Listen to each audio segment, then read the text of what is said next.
देखिए, चुनाव के नतीजे तो आ गए हैं, अब संदेश क्या लेकर आए हैं इस पर हम बातचीत करने वाले हैं। और अभी की बड़ी खबर सबसे पहले मैं आपको बता दूं, एक जो जानकारी हमें मिल रही है अपडेट ये कि सैनी पहुंचे प्रधानमंत्री आवास। अभी की बड़ी खबर आपको बता दें, नायब सिंह सैनी प्रधानमंत्री आवास पहुंचे हैं। प्रधानमंत्री से उनकी मुलाकात होनी है, मुलाकात होगी, बात होगी। जिस तरीके से बीजेपी को वहां पर अप्रत्याशित जीत मिली है, उसके बाद से ही बीजेपी पूरे कॉन्फिडेंस में, आत्मविश्वास में है। और अभी की बड़ी खबर आपको बता दें कि नायब सिंह सैनी प्रधानमंत्री नरेंद्र मोदी से मिलने के लिए पहुंचे हैं, प्रधानमंत्री आवास पहुंचे हैं अभी अभी। इसी खबर पर कुछ और जानकारी लेते हैं अपने सहयोगी नीरज पांडे से। नीरज। बिल्कुल अखिलेश, मैं आपको बता दूं कि मुख्यमंत्री नायब सिंह सैनी हरियाणा के मुख्यमंत्री प्रधानमंत्री आवास पहुंचे हैं। क्योंकि आज केंद्रीय कैबिनेट की बैठक भी है, 10:30 बजे से केंद्रीय कैबिनेट की बैठक शुरू होगी, लेकिन ठीक उससे पहले यानी कि करीब 9:50-55 में मुख्यमंत्री का काफिला जब एयरपोर्ट से निकला और सीधे प्रधानमंत्री आवास में पहुंच गया। और अभी फिलहाल जब मैं आपसे बात कर रहा हूं तो प्रधानमंत्री आवास में मुख्यमंत्री नायब सिंह सैनी और प्रधानमंत्री नरेंद्र मोदी की मुलाकात चल रही है।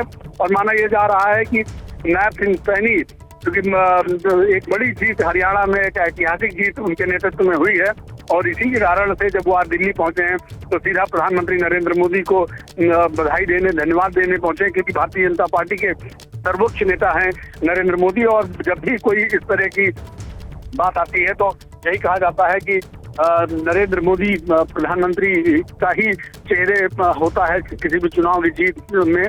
तो आज वो उनको शुभकामना देने पहुंचे हैं, बधाई देने पहुंचे हैं। और माना यह जा रहा है कि यदि कैबिनेट की बैठक तक वो रुकते हैं अंदर, तो हो सकता है कैबिनेट की बैठक के जरिए भी उनको एक शुभकामना दी जाए। जी शुक्रिया नीरज पांडे, इस अपडेट पर आप नजर बनाकर रखिएगा, आगे भी आपसे बातचीत होगी। और जो डेवलपमेंट देखने को मिला है, जो चुनाव के नतीजे आए हैं, उसके बाद किस तरीके की गहमा गहमी देखने को मिल रही है हर खेमे में, इस पर भी हम बातचीत करेंगे। मेरे साथ अलग अलग जगहों से, अलग अलग लोकेशन से हमारे सहयोगी जुड़ गए हैं। अंकित गुप्ता हरियाणा भवन से मेरे साथ मौजूद हैं, चंडीगढ़ आपको लिए चलेंगे सचिन कुमार के पास, और जम्मू से अजय बाचलू हमारे साथ मौजूद हैं। श्रीनगर भी मैं आपको लिए चलूंगा, आसिफ कुरैशी हमारे साथ वहां से जुड़ चुके हैं, आपको स्क्रीन पर नजर आ रहे हैं।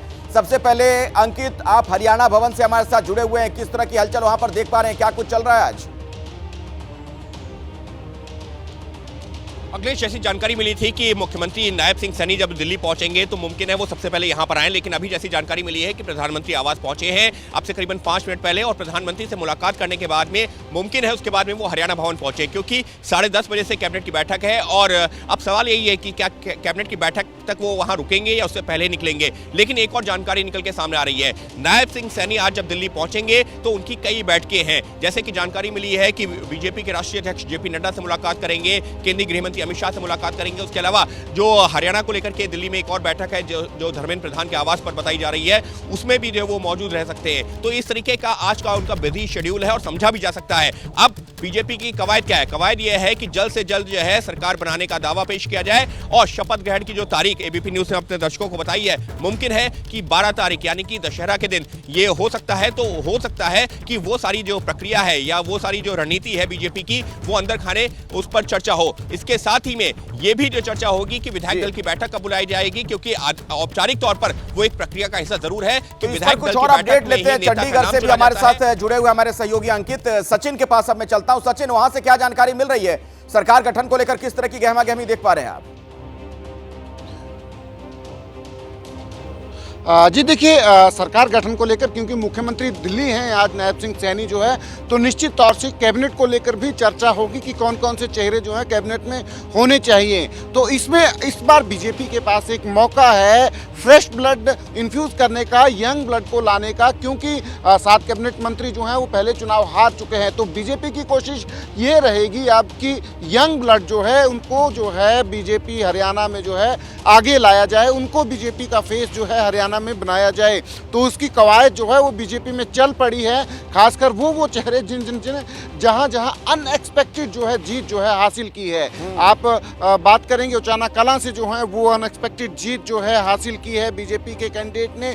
ऐसे ही बहुत सारे जो यंग कैंडिडेट्स जो हैं जीत के आए हैं बीजेपी के, उनको जो है कैबिनेट में जगह बीजेपी दे सकती है, और इसको लेकर चर्चाएं जो हैं वो चल पड़ी हैं। बीजेपी की कोशिश अब ये रहेगी कि जो ट्रांजिशनल फेज होता है बीजेपी का लीडरशिप में किसी भी पार्टी में, वो जो है अब दिख रहा है हरियाणा बीजेपी। इस पर आगे आपसे बात करूंगा, एक बड़ा अपडेट दर्शकों तक पहुंचा दें। हरियाणा में जीत पर केंद्रीय मंत्री मनोहर लाल खट्टर ने कहा कि मोदी की नीतियों से यह जीत मिली है। तो मनोहर लाल खट्टर का यह बयान सामने आया। वो जीत का जो श्रेय है, क्रेडिट है, वो प्रधानमंत्री मोदी को देते हुए कह रहे हैं कि मोदी की नीतियों से मिली है जीत। तो हरियाणा में जीत पर केंद्रीय मंत्री मनोहर लाल खट्टर का यह अहम बयान। उन्होंने स्पष्ट तौर पर यह बात कही कि ये दरअसल प्रधानमंत्री नरेंद्र मोदी की जो नीतियां हैं, जो उनकी पॉलिसीज हैं, उसकी वजह से यह जीत मिली है।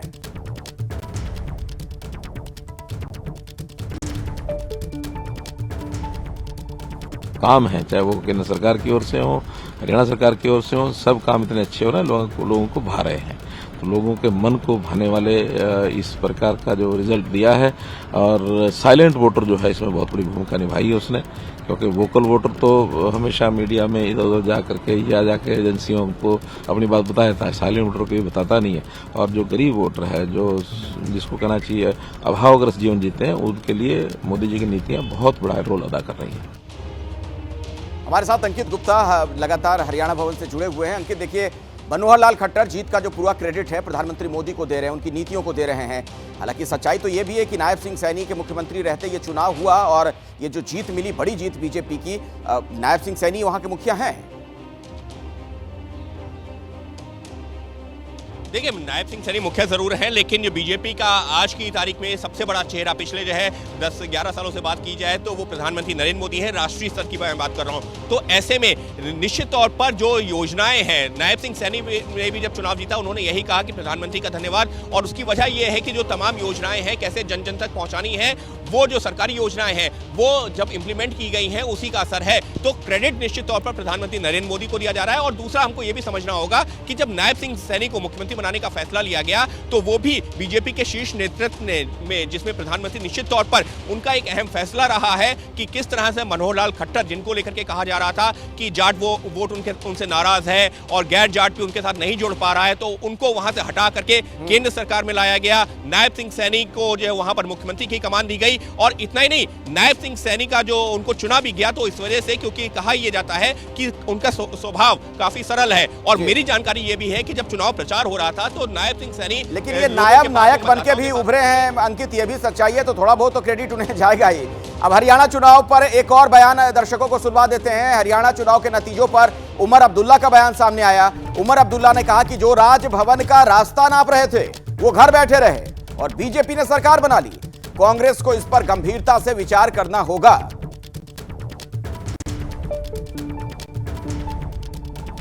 हरियाणा में अब बैठ के समझना पड़ेगा। मतलब मैं तो पहले ही से कहता था कि ये एग्जिट पोल जो है ये आप खामखा वक्त बर्बाद कर रहे हो, लेकिन इतना गलत, मतलब कि बंदा सोच भी नहीं सकता है। आप चले ना, 18 के 20 होते, 20 के 22 होते, यहाँ 30 के 60 हो गए और 60 के 30 बने।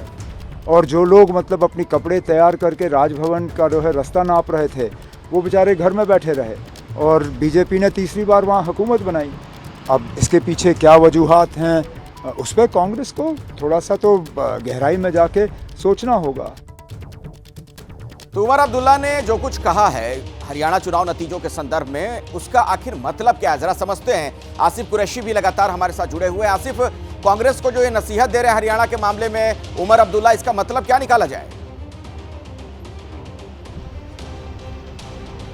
बिल्कुल, देखिए, सीधे तौर पर ही नेशनल कॉन्फ्रेंस के उपाध्यक्ष उमर अब्दुल्ला का ये कहना है कि कांग्रेस की जो नीति रही है, ख़ासतौर पर अगर हरियाणा की बात करें यहाँ पे, तो वो जिस तरीके से आश्वस्त होकर बैठे थे, ज़मीनी हकीकत कुछ और थी। और कहीं ना कहीं उमर ने तो एलॉबरेट नहीं किया, लेकिन जो कांग्रेस की आंतरिक लड़ाई रहती है वो उनके पतन का कारण बन रही है। ये ना सिर्फ हरियाणा में देखने को मिला, बल्कि जम्मू कश्मीर में भी इसी तरीके के जो नतीजे आए हैं वो इसकी अक्कासी करते हैं। जम्मू क्षेत्र में जहां प्रमुखता तकरीबन 25 से 27 सीट पे कांग्रेस लड़ी थी, केवल 1 सीट पे वो जीत पाई है।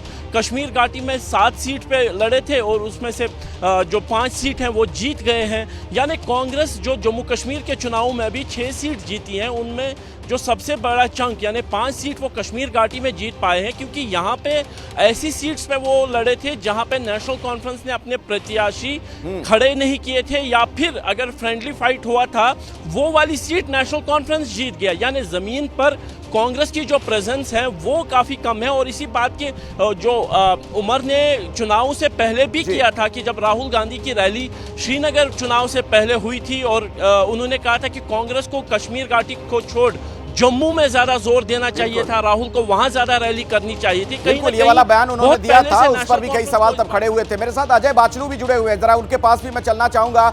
और अजय, जिस तरीके के नतीजे जम्मू कश्मीर में आए हैं उसको लेकर अब वहां से क्या रिएक्शंस आपको मिल रहे हैं, किस तरीके से इसे वहां देखा जा रहा है, खासतौर पर लोग क्या कह रहे हैं? चूंकि ये चुनाव बड़ा महत्वपूर्ण था, एक दशक के बाद वहां पर इस तरीके से विधानसभा का चुनाव हुआ था और बदली हुई परिस्थितियों में 370 को हटाए जाने के बाद।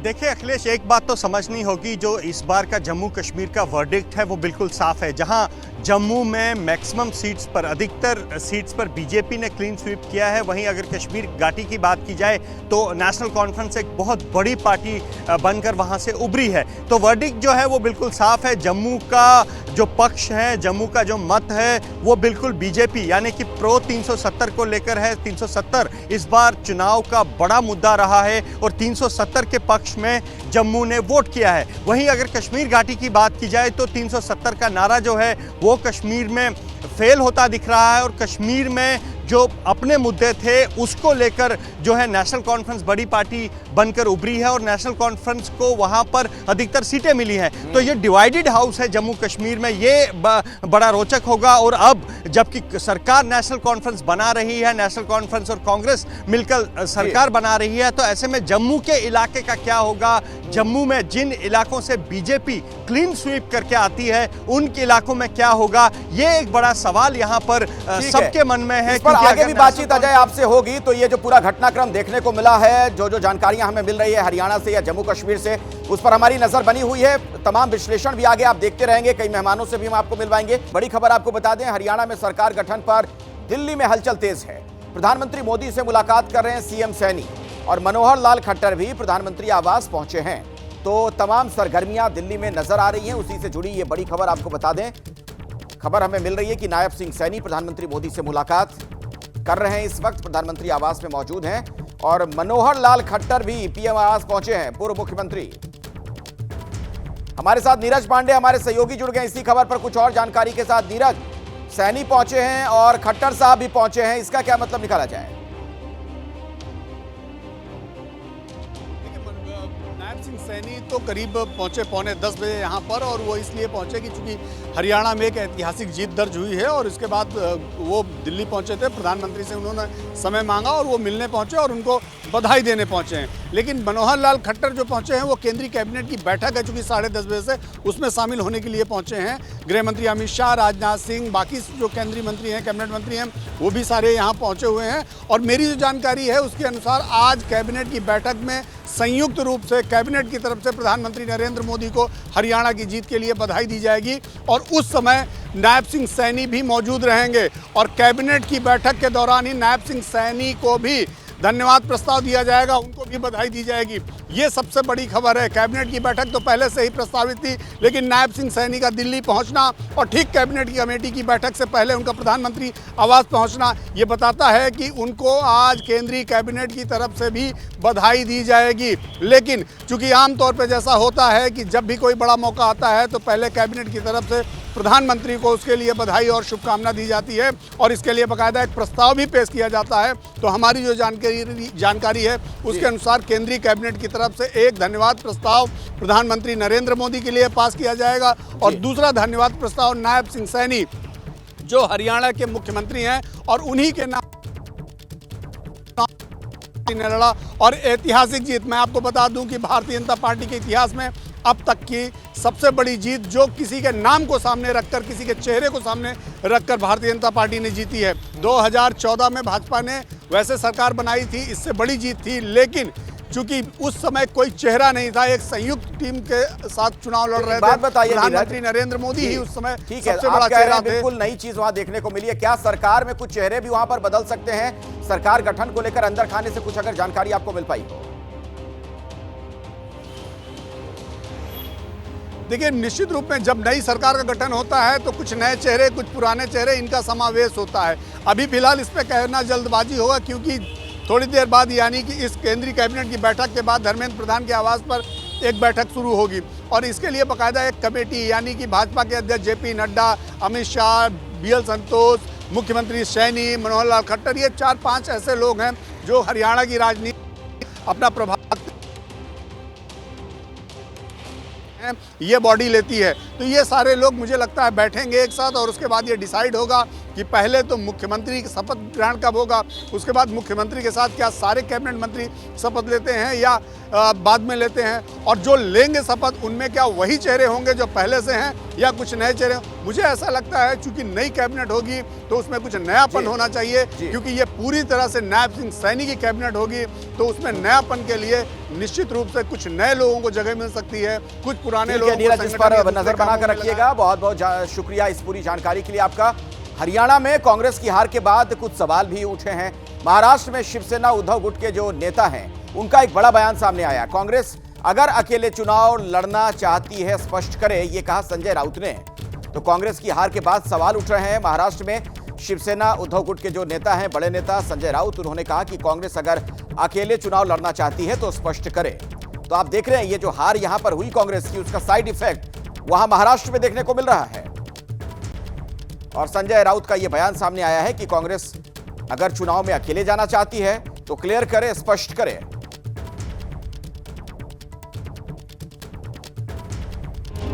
हरियाणा में हार के बाद कांग्रेस पर उद्धव की शिवसेना का निशाना सामने आया है। सामना में संपादकीय में कांग्रेस नेतृत्व और हुड्डा पर निशाना साधा गया। यानी जो मुखपत्र है सामना शिवसेना का मुखपत्र, उसमें एडिटोरियल में इन बातों का जिक्र किया गया। इशारों में महाराष्ट्र चुनाव के लिए कांग्रेस को हिदायत दी गई है। हरियाणा की तरह अकेले लड़ने की गलती नहीं करने की हिदायत दी गई है। उसमें यह बातें लिखी गई कि हरियाणा में कांग्रेस की हार की वजह अति आत्मविश्वास और स्थानीय नेताओं की नाफरमानी को माना जा रहा है। कोई भी मजबूती से नहीं कह रहा था कि हरियाणा में दोबारा बीजेपी की सरकार आएगी। कुल मिलाकर माहौल यह था कि कांग्रेस की जीत एक तरफा होगी, लेकिन जीत की पारी को हार में कैसे बदला जाए यह कांग्रेस से ही सीखा जा सकता है। देखिए क्या लिखा गया सामना में। स्थानीय नेताओं की नाफरमानी को माना जा रहा है। तमाम हार की बातों पर समीक्षा करते हुए यह संपादकीय लिखा गया।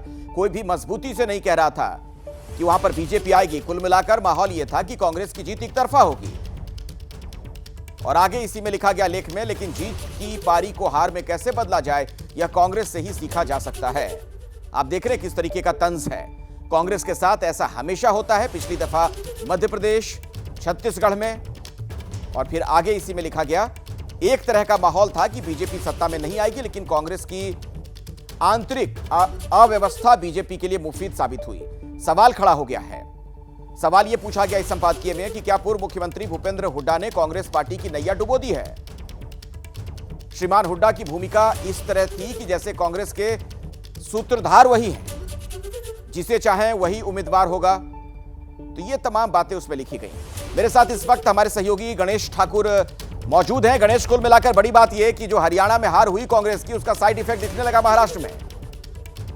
जी बिल्कुल, और ये होना ही था क्योंकि कांग्रेस उद्धव ठाकरे के मांग को लेकर विवाद चल रहा था या वाद चल रहा था। उद्धव ठाकरे लगातार कह रहे थे कि मुख्यमंत्री पद का चेहरा उन्हें बनाया जाए, ज्यादा सीटें शिवसेना उनके पार्टी को दी जाए, लेकिन कांग्रेस लोकसभा के परफॉर्मेंस के आधार पर इसे मान नहीं रही थी और ये कह रही थी कि कांग्रेस लड़ेगी। लेकिन अब हरियाणा में जो हार मिली है, उस हार के बाद कांग्रेस पर दबाव तंत्र शिवसेना उद्धव ठाकरे गुट की साफ कह दिया गया है कि अगर कांग्रेस अकेले लड़ना चाहती है तो स्पष्ट करें। कांग्रेस को खुद पर गर्व था और खुद इंडिपेंडेंटली हरियाणा में जम्मू कश्मीर में सरकार बनाने की उनकी जो सोच थी, इसी वजह से छोटी पार्टियां, रीजनल पार्टियां थी, उनको हरियाणा में साथ में नहीं लिया गया और उसी का नुकसान उन्हें हुआ। और अगर महाराष्ट्र में जीत हासिल करनी है तो कांग्रेस को ये समझना होगा कि हरियाणा की तरह यहाँ समीकरण नहीं बैठ सकते हैं, यहाँ भी नुकसान होगा कि अगर वो अकेले लड़ती है तो ऐसे में हरियाणा को लेकर एक तरह से तंज भी कसा है कि खुद पर इतना गर्व था, उसी गर्व ने हरियाणा की सीट, हरियाणा राज्य उनसे कांग्रेस ने छीन लिया। अगर साथ मिलकर लड़ते तो सही होता, हरियाणा में हार नहीं मिलती। और महाराष्ट्र में उन्होंने स्पष्ट कहा है कि अब मुख्यमंत्री पद का चेहरा जल्द से जल्द स्पष्ट करे। कांग्रेस अड़ी हुई है, यानी तीनों पार्टियों की हाथ बैठनी है। उसके बाद इस पर कोई नतीजा है, ऐसी मांग भी उन्होंने कर दी है। अखिलेश, ठीक है गणेश, बहुत बहुत धन्यवाद इस पूरी जानकारी के लिए आपका। और अब अपने दर्शकों को हम सुनवाते हैं कि कांग्रेस की जो सहयोगी पार्टियां हैं, इन नतीजों के बाद उनके नेताओं के क्या बयान सामने आ रहे हैं। पहली चीज़ तो किसी भी चुनाव को हल्के में नहीं लेना चाहिए, लेकिन आज के चुनाव से सबसे बड़ी सबक यही है कि ओवर कॉन्फिडेंस मत करना कभी भी। किसी भी चुनाव को हल्के में नहीं लेना चाहिए। हर चुनाव कठिन होता है, हर चुनाव में हर सीट कठिन होती है। मेहनत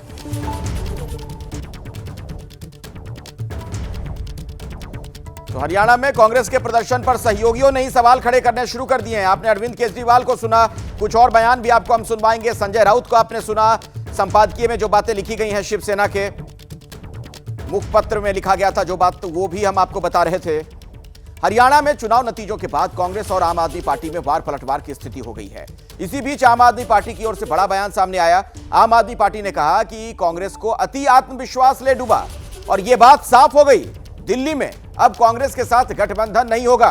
दिल्ली में आम आदमी पार्टी अकेले चुनाव लड़ेगी। हमारे साथ प्रियंका कक्कड़ हैं, राष्ट्रीय प्रवक्ता आम आदमी पार्टी की। करीबन 5 से 6 सीटें ऐसी हैं प्रियंका जी, अगर जहां पर गठबंधन अगर कांग्रेस के साथ हुआ होता तो शायद कांग्रेस को ही फायदा होता। आपको लगता है कि आपकी वजह से जो है वो कांग्रेस का खेल खराब हुआ हरियाणा में? देखिए, हम एक राजनीतिक दल है, चुनाव लड़ना हमारा डेमोक्रेटिक राइट है। हमने बहुत प्रयास किया था कि अलायंस हो जाए, क्योंकि हम सबका मकसद यही था कि भाजपा को हराना है। तो नतीजे अब सामने हैं तो उनका पोस्टमार्टम करने की आवश्यकता नहीं। कहा तो ये भी जा रहा है कि जब आप आखिरी तक इंतजार करते रहे कि कांग्रेस गठबंधन करे और जब कांग्रेस ने गठबंधन नहीं किया तो आपने अपने कैंडिडेट इसलिए उतारे कि कांग्रेस का खेल बिगड़ सके, भले आपकी जीत ना हो। ये बिल्कुल गलत है। हम सबका एक ही लक्ष्य था कि भाजपा को हराना है, और अगर अलायंस में आते तो सबसे ज्यादा फायदा भी सिर्फ कांग्रेस को होता। कांग्रेस नेता भूपेंद्र हुड्डा का बयान कुछ और कहता है। वो कह रहे हैं कि एक तो उन्होंने ऑफर किया था जिस पे आपकी तरफ से बात नहीं बन पाई, दूसरी बड़ी बात ये कह रहे हैं कि नतीजों से साफ है कि आपका कुछ ज़्यादा बेहतर हाल नहीं है, कई सीटों पर तो जमानत जब्त हुई हैं, तो ऐसे में आपके साथ अलायंस करके फ़ायदा भी क्या ही हो। देखिए, ये अभी भी उनका अति आत्मविश्वास ही दिखा रहा है। उन्होंने काफ़ी आपत्तिजनक बयान दिए थे आम आदमी पार्टी के प्रति अलायंस से पहले, अलायंस टॉक्स के ड्यूरेशन में भी और अब भी। तो मुझे लगता है ऐसा नहीं करना चाहिए, बचना चाहिए, सहयोगी दलों को साथ लेकर चलना चाहिए, तो नतीजे आज कुछ और हो सकते थे।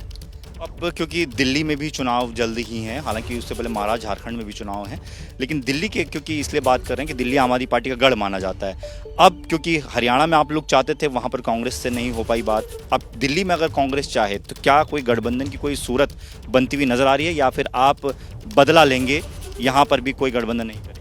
बदला लेना गलत सेंटेंस होगा, पर दिल्ली में अब हम अकेले चुनाव लड़ेंगे और लोगों के बीच में हम जाएंगे। एक तरफ ओवर कॉन्फिडेंट अति आत्मविश्वास से भरी कांग्रेस है और दूसरी तरफ अहंकार से भरी भाजपा। तो हम लोगों के बीच में नतमस्तक होकर अपने काम गिनवाएंगे, लोगों के बीच में जाएंगे और पूरी मेहनत करेंगे। हम हर इलेक्शन को बहुत सीरियसली लेते हैं, बहुत हार्ड वर्क करते हैं हम लोग, तो वैसा ही हम इस बार दिल्ली में भी करेंगे। तो हरियाणा की हार कांग्रेस के लिए महंगी साबित हो रही है। आप देख रहे हैं कैसे बैकफुट पर कांग्रेस को धकेल रहे हैं उसके सहयोगी ही। नेशनल कॉन्फ्रेंस के नेता उमर अब्दुल्ला का बयान आपने सुना। महाराष्ट्र में शिवसेना का जो उद्धव गुट है उसमें संपादकीय में क्या छपा है, उसके संपादकीय में, मुखपत्र के संपादकीय में, वो भी हमने आपको बताया। और ये अब आपने आम आदमी पार्टी का बयान सुन लिया। हरियाणा में सरकार गठन पर दिल्ली में हलचल तेज है। आपको बता दें कि दिल्ली में प्रधानमंत्री मोदी से मिले सीएम नायब सिंह सैनी, मनोहर लाल खट्टर भी प्रधानमंत्री से मिल रहे हैं। तो आज कैबिनेट की दरअसल बैठक भी है और मनोहर लाल खट्टर चूंकि केंद्र में मंत्री हैं, इस लिहाज से वो भी पहुंचे हैं प्रधानमंत्री आवास। और उधर नायब सिंह सैनी की भी थोड़ी देर पहले प्रधानमंत्री मोदी से मुलाकात हुई है। तो हरियाणा में जो बीजेपी को अप्रत्याशित जीत मिली, उसके बाद से आप देख रहे हैं पार्टी पूरी तरीके से आत्मविश्वास से लवरेज दिख रही है।